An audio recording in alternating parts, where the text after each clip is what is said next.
Hi friends, నా పేరు రాజు. మీరు చూస్తున్నారు గంపల రాజు యూట్యూబ్ ఛానల్. ఫ్రెండ్స్, ఈ రోజు అప్డేట్ వచ్చి టాలీవుడ్ అగ్ర కథానాయకుడు మెగాస్టార్ చిరంజీవి గారికి తాజాగా మరో అరుదైన గౌరవం దక్కింది. బ్రిటన్ ప్రభుత్వం ఆయనకు 4 దశాబ్దాలకు పైగా సినీ రంగానికి సమాజానికి చేసిన సేవలకు గాను చిరంజీవి గారు అందిస్తున్న సేవలకు గుర్తింపుగాను ఈ అవార్డు అందిస్తున్నట్లు తెలిపింది. మార్చి 19 UK parliament House of Commons లో ఈ అవార్డును అందజేస్తున్నట్లుగా తెలిపింది.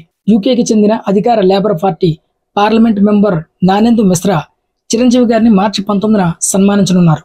సోజన్ జోసెఫ్, బాబ్ బ్లాక్ మరియు ఇతర సహా పార్లమెంటు సభ్యులు కూడా ఈ కార్యక్రమానికి హాజరు కానున్నారు. అదే వేదికపై బ్రిడ్జ్ ఇండియా సంస్థ సినిమా ప్రజాసేవ దాతృత్వానికి చిరంజీవి గారు చేసిన కృషిని గుర్తించి కల్చరల్ లీడర్షిప్ ద్వారా సమాజంలో ప్రజాసేవలో ఎక్సలెన్స్ కోసం జీవిత సౌపల్య పురస్కారం ప్రదానం చేయనున్నారు. ఇక బ్రిడ్జ్ ఇండియా అనేది యూకేలో ఒక ప్రముఖ సంస్థ.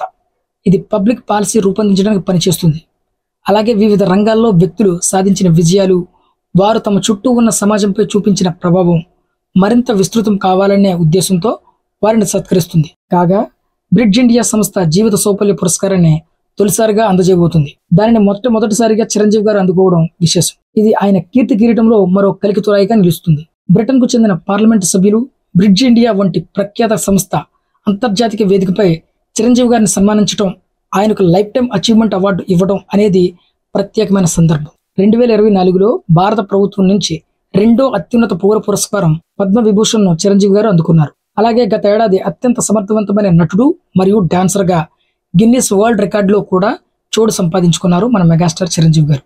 అదేవిధంగా ఏఎన్ఆర్ శత జయంతి సందర్భంగా అక్కినేని ఇంటర్నేషనల్ ఫౌండేషన్ 2024లో చిరంజీవి గారికి ప్రతిష్టాత్మకమైన ఏఎన్ఆర్ జాతీయ అవార్డు కూడా ప్రదానం చేసింది.